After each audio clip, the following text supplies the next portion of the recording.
We live in a sick world. हम एक बीमार दुनिया में रहते हैं. आप जानते हैं जिस दुनिया में हम हैं The world वो बीमार है. is sick. मैं 10-20% की बात नहीं कर रहा हूं. I'm not talking about 10-20%. एक स्टडी के अनुसार, मैं रिसेंटली एक स्टडी को पढ़ रहा था, उसके अनुसार 95% लोग इस पृथ्वी पे बीमार हैं. I was going through a study recently, and according to that, 95% people on the earth are sick. Okay. So आप ये देख सकते हैं, the global burden of disease study and population health metrics states that approximately 95% of the global population experienced health issues at some point during the year, with only 5% remaining completely free from health problems. So जो जनसंख्या निकाली गई इस अध्ययन के द्वारा, उसमें मालूम हुआ कि लगभग 95% लोग वर्ष के दौरान किसी ना किसी समस्या से बीमार हुए और केवल 5% लोग थे जो स्वास्थ्य की समस्या से पूरी तरह मुक्त रहे. क्यों मैं आपको ये दिखा रहा हूं? Why am I showing you this? कि आपको पता चले कि आपके आसपास क्या हो रहा है. So that you know what is happening around you. और अगर उस परमेश्वर की पूर्ण इच्छा इस पृथ्वी पे पूरी होती, and if the will of that God was being manifested on the earth, और अगर जैसे कई लोग बोलते हैं अरे उसकी मर्जी ना हो तो बीमारी नहीं आ सकती, and as many people say, oh, if it's not his will, sickness cannot come. तो अगर उसकी इच्छा से आज 95% लोग सताव में हैं, लोग कैंसर से मर रहे हैं, लोग एड्स से मर रहे हैं, लोगों के हार्ट फेल हो रहे हैं, बच्चे बीमारी में मर रहे हैं, तो फिर he is an evil creator. Then if according to his will people are dying in cancer, children are dying, people are sick and suffering, तो फिर वो एक बहुत ही दुष्ट सृष्टि करता है. फिर वो एक अच्छा परमेश्वर नहीं. Then he is not a good God. वो फिर उन शैतान बच्चों की तरह है जो एक मेंढक को पकड़ लेते हैं, उस पे पत्थर मारते हैं, या एक जानवर को पकड़ लेते हैं बेजुबान और उसको मार मार के लहूलुहान कर देते हैं और उससे उनको मजा आता है. तो उस खुदा को सताओ दे दे के, अपने सृष्टि को सता के उसको मजा आता है फिर. Then he is like those evil kids who like to torment animals and shed their blood, and they take pleasure in that. He is like that God who wants to make his creation suffer and get pleasure out of it. क्यों मैं आपको ये बात बता रहा हूं? Why am I telling you this? क्योंकि अपने आसपास की परिस्थिति को देखकर आप परमेश्वर की परिभाषा को नहीं जान सकते. Because you cannot look around what's happening and then define God according to it. यीशु मसीह आया प्रकट करने के लिए कि परमेश्वर पिता कैसा है. Jesus came to manifest how the heavenly Father is. और उसने कहा कोई नहीं जानता उस स्वर्गीय पिता को, केवल उस पुत्र को जो उसके अंदर में से निकल के आया है. And he said no one knows the Father except the Son who came out of the bosom of the Father. Okay? So एक पहली बात जान लो, So know परिस्थितियां हमें नहीं बता सकती सत्य क्या है. situations cannot tell us what is the truth. इसीलिए तो आज इतने लोग नास्तिक हैं. Which is why many people are atheists today. क्योंकि जब आसपास देखते हैं When they look around, तो उन्हें दिखता है. मैंने आपको क्या बोला था, अगर आप किसी राज्य में जाओ, जैसे सऊदी अरेबिया जाओ जहां पे राजा है, या दुबई जाओ, और वहां पे आप देखो लोग मर रहे हैं सड़क में, खाने को नहीं है, भूख से मर रहे हैं, लोगों के पास अच्छी सुविधाएं नहीं है, तो वहां से आपको क्या पता लगता है राजा कैसा है उस जगह का? दुष्ट है. I told you, if you go to a kingdom where there are still kings like Saudi Arabia, and if you see people dying on the streets out of hunger, don't have amenities, you will say the king is an evil king. तो इससे हमें पता लगता है कि कोई तो है जो इस पृथ्वी पे राज कर रहा है जो दुष्ट है. So that tells us that there is somebody who's ruling on this earth who is evil. कितने लोग मेरे साथ हैं? How many of it? आप समझ रहे हो इस बात को? You understand? परमेश्वर इस पृथ्वी पे अभी राज्य नहीं कर रहा है. God is not ruling on this earth right now. यीशु मसीह ने कहा the prince of this world is coming, talking about devil. यीशु ने कहा इस जगत का राजकुमार आ रहा है, वो शैतान की बात कर रहा है. So कौन रूल कर रहा है इस पृथ्वी पे अभी? Who is ruling on the earth? क्योंकि जब आप आसपास देखो तो आपको पता लग जाएगा कोई विकेट बंदा है जिसको मजा आ रहा है सताव देकर लोगों को। Because when you look around, you see there is someone who is evil, who is getting pleasure by tormenting people. क्योंकि पृथ्वी पर अभी उस खुदा की इच्छा पूरी नहीं हो रही। Because the will of that God is not being perfected on the earth right now. इसीलिए प्रभु यीशु मसीह ने हमसे कहा कि तुम ऐसे प्रार्थना करो कि हे हमारे पिता तू जो स्वर्ग में है, तेरा नाम पवित्र माना जाए, तेरी इच्छा पृथ्वी पे पूरी हो जैसे स्वर्ग में पूरी होती है। This is why Jesus taught us to pray like this. Hallowed be thy name and let your will be done on earth as it is done in heaven.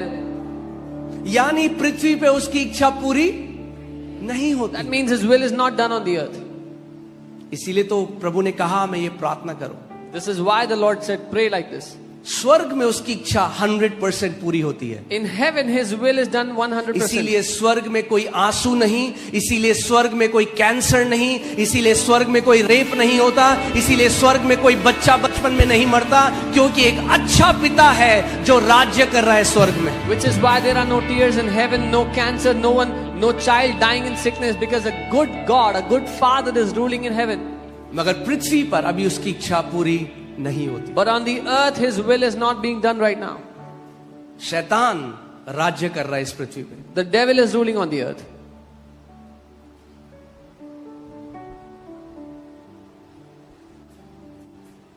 America में स्लेवरी जो है, दास बनाना लीगल था। In the US it was legal to have slaves. Okay और can you so आप देखेंगे Abraham Lincoln जो थे वहां के राष्ट्रपति, उन्होंने एक नई घोषणा निकाली जिसको बोला गया है emancipation proclamation. Or the president of the country, he took out a new declaration, the Emancipation Proclamation. जिनको बोला गया है मुक्ति उद्घोषणा।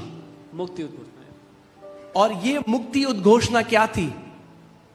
उन्होंने एक नियम निकाला, एक बिल निकाला लीगली कि आज के बाद जो हुआ था 1863 में, 1863 में, 63 सही है, 63 में, वहां पे अब्राहम लिंकन ने बोला आज के बाद अब कोई दास नहीं बना सकता, इलीगल है दास बनाना। He took out a bill in 1863 and said after today no one can have a slave, it's illegal to have slaves. अब ध्यान से सुनो मेरी बात।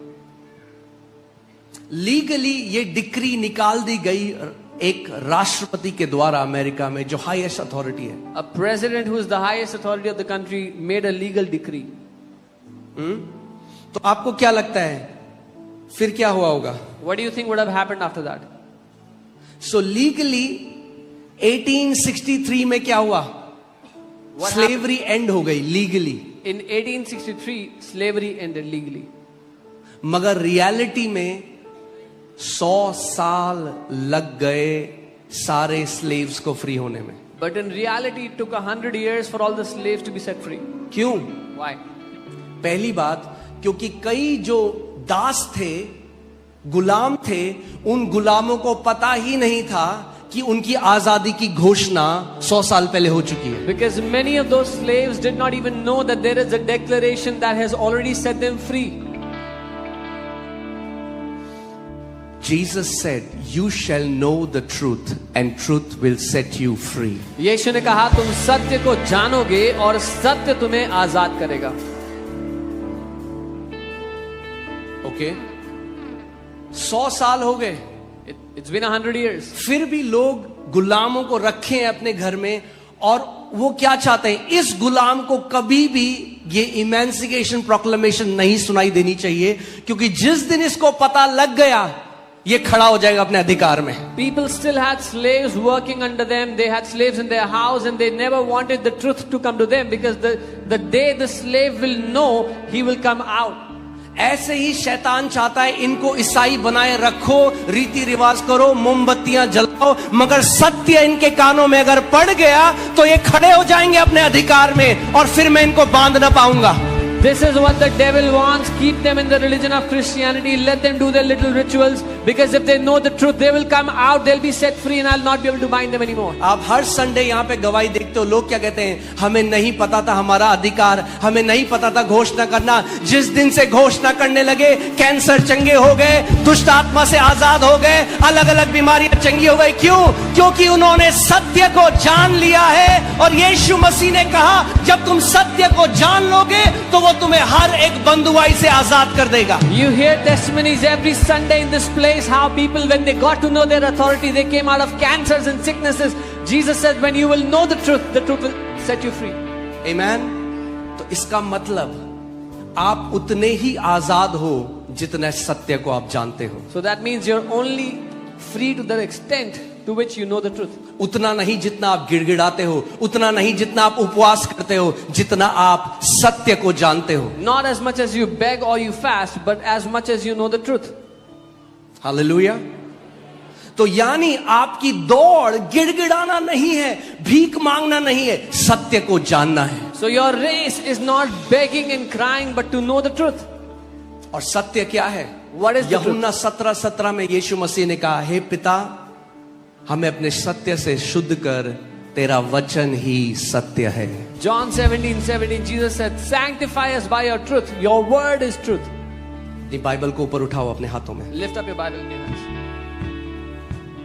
बोलो, खुदा तेरा वचन सत्य है। Tell him, Lord, your word is the truth. Amen। Hallelujah। So legally 1863 में फ्री हो गए, Legally they were free in 1863. मगर 100 साल तक गुलाम रहे क्योंकि सत्य को नहीं जानते थे। But they remained slaves for 100 years because they did not know the truth. क्योंकि जिस दिन आप सत्य को जान लोगे, Because the day you will know the truth. जिस दिन आप जान लोगे कि 2000 साल पहले एक इमेंसिपेशन प्रोक्लेमेशन रिलीज करी गई कलवरी के क्रूज से, जिसमें यीशु ने कहा, आज के बाद सारे बंधुओं को छुड़ा दिया जाए, आज के बाद सारे पापियों को क्षमा कर दिया जाए और सारे बीमारों को चंगा कर दिया जाए।